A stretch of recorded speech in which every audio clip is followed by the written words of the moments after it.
Hello everyone, Football Reviews here with another football review, and today we have the Puma 1-1 finally with us in the Clips pack, the Blackout pack. Looks really nice. Now for those of you who've seen my previous videos, you know I've had a slight issue with the previous Puma 1-1. I had the Illuminate pack and we had a bit of an issue there. And obviously I had to cut them up. If you look at my channel, there's a cutting up video there. Go check it out. There was no issues this time around, and I'm really excited to bring you this review. So let's get right into it. Unfortunately, unlike most of their competition, these do not come with a boot bag, which is funny because I believe, again, I might be wrong, the Future NetFit. I'm not sure about the 2.1. I have ordered 2.1, so it's on the way. The review will be uploaded soon as well in the next few weeks. Anyways, this one comes with a bag. Not sure why the 1.1 does not, but yeah, Puma, if you're listening, need a boot bag. That's the way to get around anyways. So in the box, all you get are the boots themselves. Now in terms of tech specs, there are a few things going on here compared to other boots on the market at the moment. First of all, super thin kangaroo leather upper in the forefoot area, right there. Nice and very, very soft. Followed by synthetic material, making up midfoot and the heel area. Now, the tongue and collar use their EVA-Knit technology for a flexible and comfortable fit. They also have what they call the Fuse Fit technology, which is these extra lace holes here, you can see. I'll leave it there to give the camera a chance to focus. So basically this is what I believe is a carryover, if you like, from their NetFit technology from the Future line. It allows you to customize the lockdown, I think. I've never used it, I didn't feel the need to use it because the lockdown in this boot is pretty good, but that's something that you can use. Now, sole plate is what they call Rapid Agility Sole Plate, FGAG with good flexibility all around. I also want to mention the Ignite midsole, which is meant to be in there somewhere. Ignite technology is what I believe to be Puma's answer to Adidas' Boost. And I'll get into that a little bit more later, because unlike the Boost in the Predator Plus, I think Ignite actually does something, but I'll get into that a little bit later. The Puma 1.1 generally surprised me when I first took it out for a test.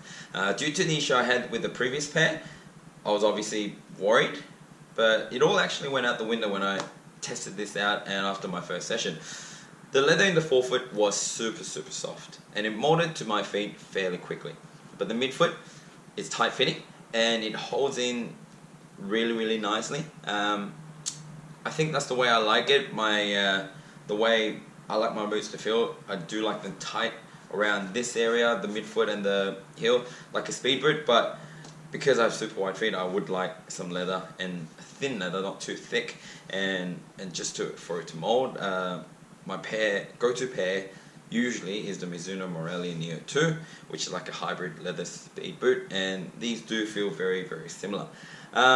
Now, a lot of people may think these are Puma's leather line, so they're going to be wide fitting, they're going to be super comfortable, which they are, but I just don't want you to assume that these are going to fit you straight in from the get-go and you're going to feel comfortable and whatnot, because I believe, if I'm not mistaken, these are Puma's speed boots.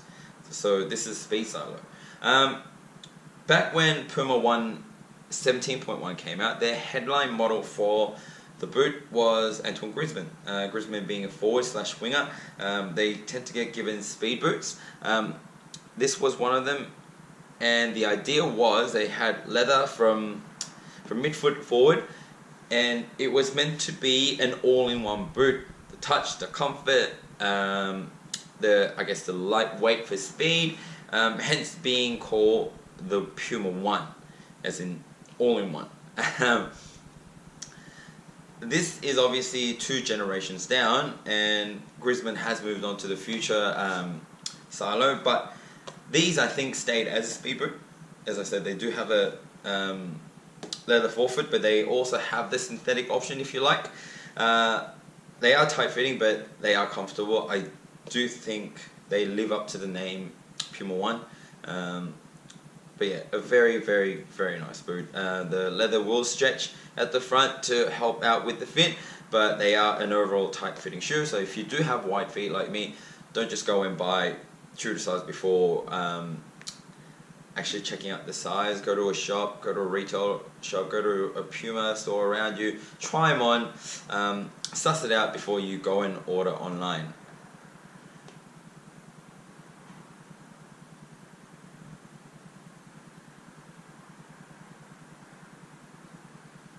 The game test was done on artificial ground again, and I must say, out of all FJG boots across all brands, out of the ones so far I've tried, these gave me the best experience.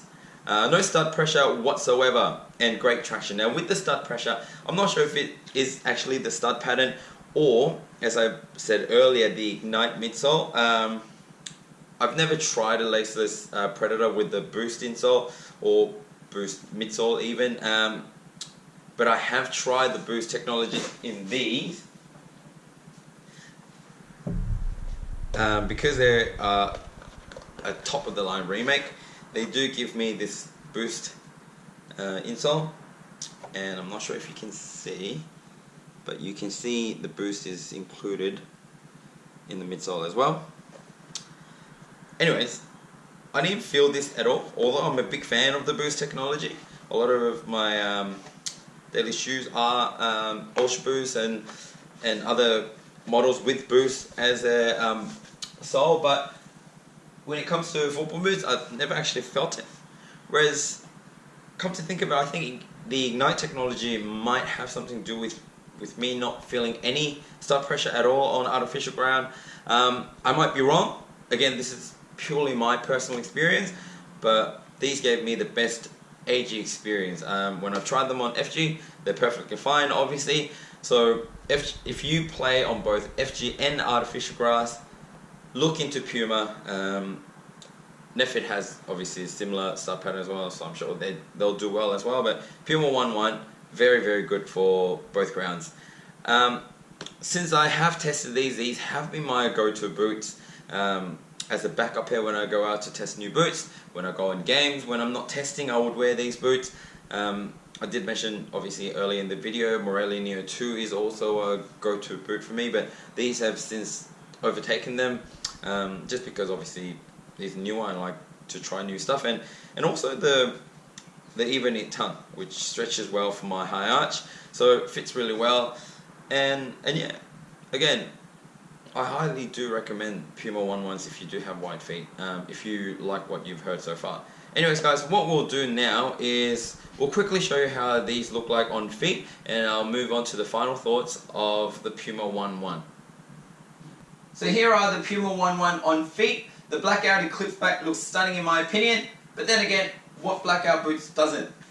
Size wise, I'm wearing 8.5 US, which is a half size up for me, and having tried 8 with the previous pair, the room at the front is slightly more than what I like, but the experience I had with my true to size boots, I would suggest half up if you have wide feet like me, but like I said, expect the boots to have some space at the front.